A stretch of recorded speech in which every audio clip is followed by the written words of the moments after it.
산타입니다. 오늘 7월 2일 06시 05분 현대운동 한번 볼까?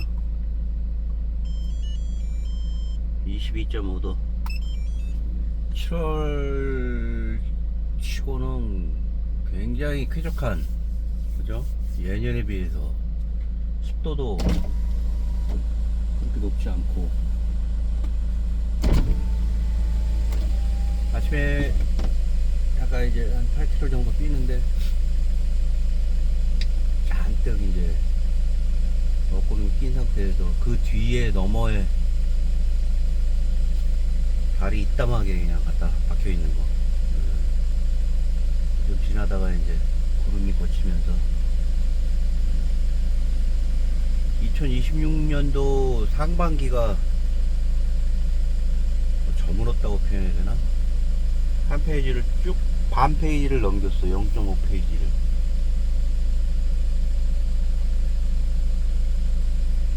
반 페이지를 넘기면서 올해도 역시나 굉장히 빠른 스피디의 인생 페이지였다 라는 느낌이 들어요. 우리 아저씨 볼래.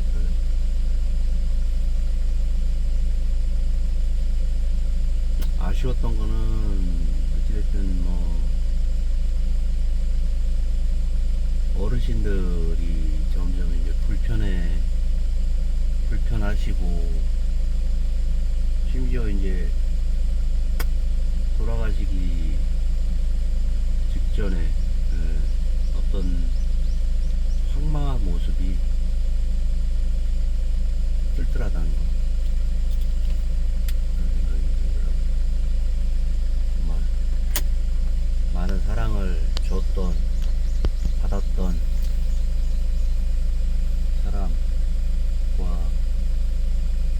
피동자가 있는 상태에서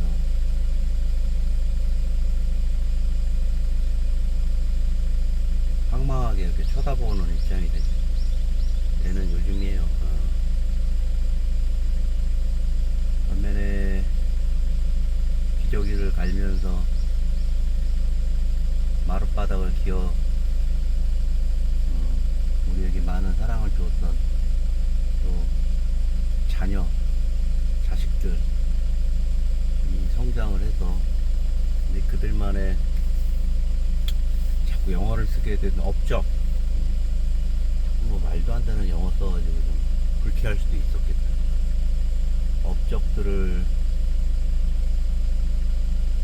그 업적이라는 게 보잘것 없지만 사실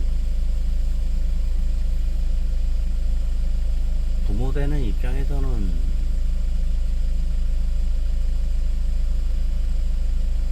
그들의 작은 움직임조차도 경이롭잖아. 경이로움 속에 경이로움을 바라보는 입장과 또 쓸쓸해지는 어느 한 시대의 꽃봉오리를 바라보는 황망함이 혼재되는 2026년 상반기였어요. 정치적으로도 굉장히 혼란스러워서 심장이 바둥바둥거렸고, 또 아쉬움 속에서 올 하나에 또 바라봐야 되는 입장인 것 같아요.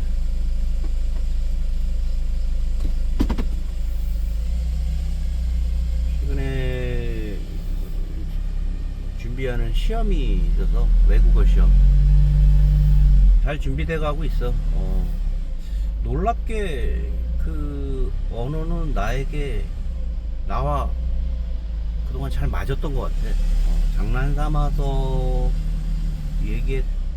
얘기하고 듣고 했던 거를 본격적으로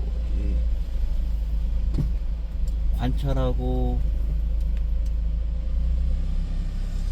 외우고 또 테스트 받기 위해서 훈련 중인데, 여느 뭐 다른 언어와는 다르게 착착 달라붙더라고.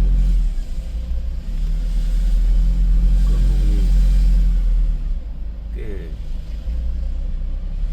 삶을 밀도 있게 해주는 것 같아서 좋더라고요. 서브컬처라는 뜻이 있잖아. 어떻게 보면 서브컬처, 메인 컬처가 아닌 서브컬처는 우리 문화에서 바라보는 메인 컬처에서 다른 매니아의 삶이라든가 그런 거잖아요. 근데 이제 저 같은 경우에 서브컬처라고 하면은 그런 거 같아. 이런 독서 활동 같은 거, 그 다음에 이런 글쓰기, 이런 부분이 개인적인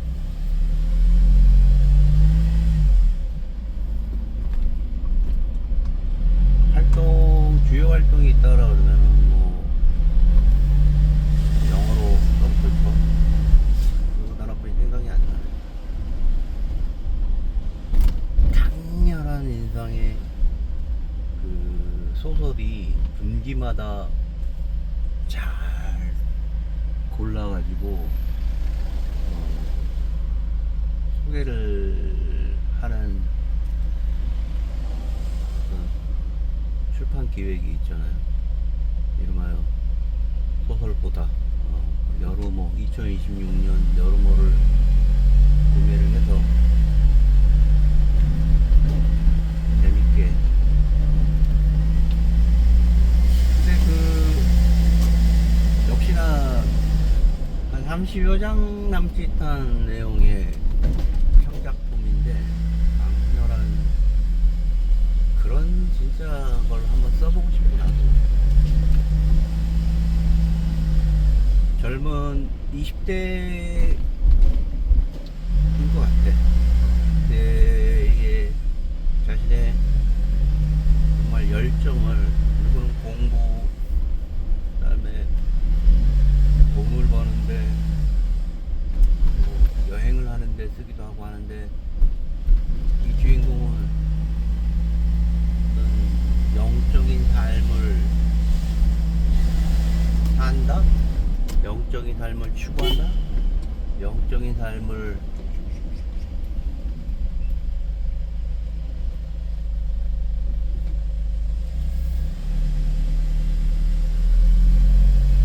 도와준다라는 의미에서 결론적으로 사이비 종교에 가입을 하게 되고, 그 활동이 얼마나 극렬했던지 집단 자살을 하게 되는 초유의 사태가 벌어지게 되고, 그 와중에 2명이 살아남게 돼요. 그 2명의 이야기. 그렇게 해서 한 명은 삶 속으로 들어가고, 다른 한 명은 다시 그 부활한 삶을 이전에 겪었던 그 종교 생활로 다시 이어가는 두 가지 삶을 이제 바라볼 수 있어요. 작가는 그들을 이렇게 쫓아가면서 자신이 물어보고 궁금해하고 했던 거를 그들을 통해서 거꾸로 물어본다라는 표현을 인터뷰를 하더라고요.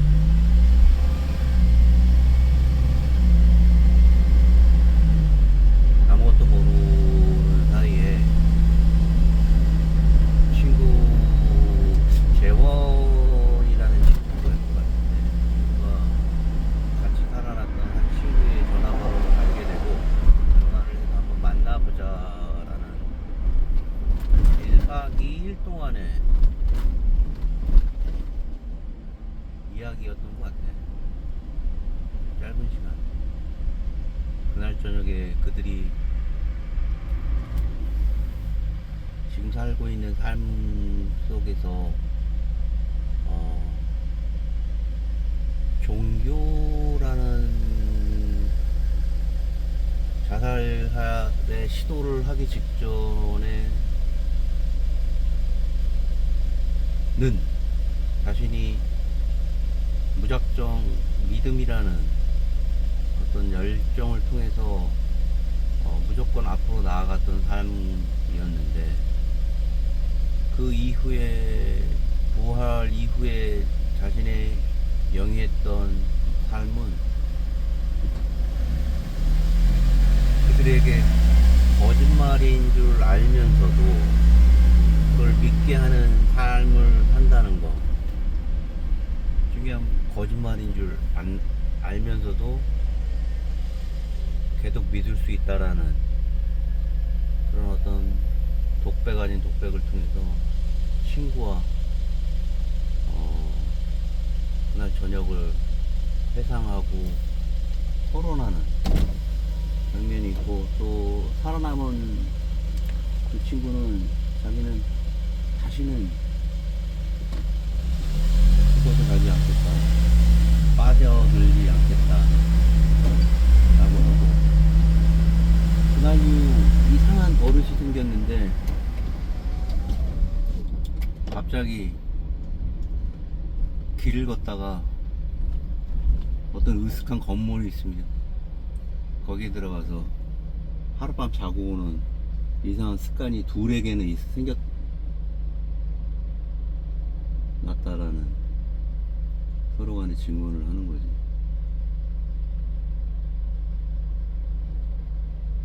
그러면서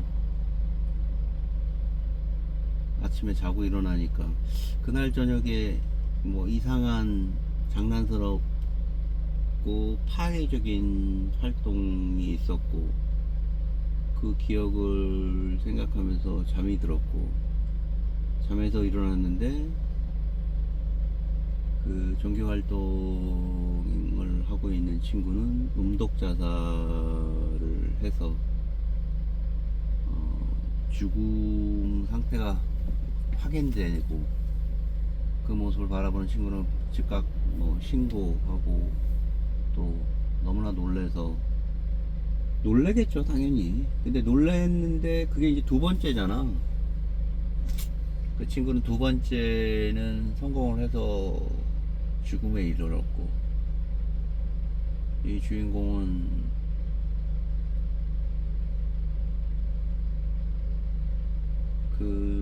그의 손에 쥐어졌던 유서를 바라보면서 어느 강원도에 있는 장소에 가서 그 유서 내용을 읽어주고 내려오라는 미션을 부여받아요. 친구는 무작정 택시를 타고 그곳에 가게 되고, 그곳에서 마치 콘서트가 있는 것 마냥 많은 사람들이 몰려있는 모습을 보고 또 한 번 또 깜짝 놀라고, 그들이 찾고 있는 사람은 다름 아닌 자신의 친구였어. 음독자 사람. 그 많은 사람들이 자신의 친구가 하는 말과 행동을 기다렸던 거예요. 믿기 위해서. 최상층에 있는 그 사람이 죽음에 이르렀다고 맨 연단에서 밀고 나가자 많은 사람들이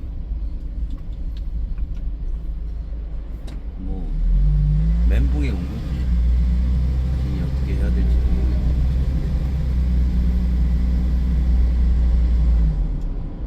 걸어 나오는데 아주 어린 아이를 데리고 온 가족의 차를 타고 겨우 그 산속에서 빠져나와서 그가 향한 곳이 어디냐. 한 사람은 자살을 통해서 해결을 받고, 한 사람은 자진해서 정신병원으로 들어가요. 그리고 그 침대에서 자신과 맞지 않는 침대에 누워서 한숨을 푹 계시면서 살았다라고 하면서 그분은 갇혀 있게 되는 거는 끝나.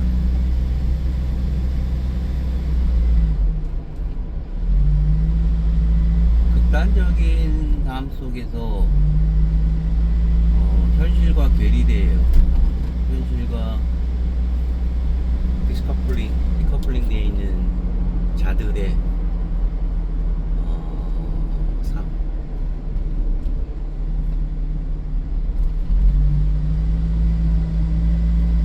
누가 그런 얘기를 했던 것 같은데, 호밀바디의 파수꾼에서 그 주인공이 거의 10일 동안 자신의 집으로 향하는 와중에 있었던 여러 가지 에피소드들을 그려내면서 10대 때 그 기성세대들이 갖고 있는 가식과 거짓들을 모조리 찢어버리잖아. 심지어 자신의 죽음과 맞바꿀 정도로 정말 경멸하지만 그 와중에 정말 눈에 띄는 한 사람이 있었어요. 내가 만약에 10대 때, 20대 때 그 책을 읽고 그 주인공을 도우려고 한 선생님의 이야기를 곱씹었다라 그러면 내 기성세대, 내 세상 삶이 조금은 나아질 수도 있을 거라는 막 그런 생각도 들 정도로 상당히 인상적인 내용을 누가 발굴을 해서 얘기를 해주는 걸 들었어. 이와 동시에 내가 방금 얘기했던 어떤 소설 속에 있는 두 인물에게 그런 얘기를 해주고 싶은데, 그 호밀바디의 파수꾼 내에 있는 선생님은 그런 얘기를 아마 해줬던 것 같아. 홀필드인가요? 그 주인공한테 너무 괴로워하지 마라. 물론 그 이상한 사람들이 있어. 근데 이상한 행동을 하는 사람이 또 좋은 말을 해주는, 아주 그냥 근사한 말을 해주는 사람이 있는데 그 중에 한 사람이야. 읽어보면 알겠지만 그는 이제 주인공에게 네가 괴로운 줄 알 것 같다라기보다는 그 삶을 자신도 관통을 해왔고, 너 이외에 네가 생각하는 거를 너만 생각한 게 아니라 너 위에 선배들과 나 자신도 그 삶을 관통해왔다. 그 관통된 삶을 통해서 어찌됐든 기성세들이 갖고 있는 구역질나는 삶을 지켜봤고, 또 그 삶이 궤적을 따라가라는 건 아니지만 그 삶을 꾸준히 걸어가다 보면 네가 과거에 겪었던 삶을 뒤돌아본다라면은 너의 활동, 너의 생활 또 하나의 흔적이 돼서 흔적이 된다는 거는 점이 점점 선이 된다는 얘기죠.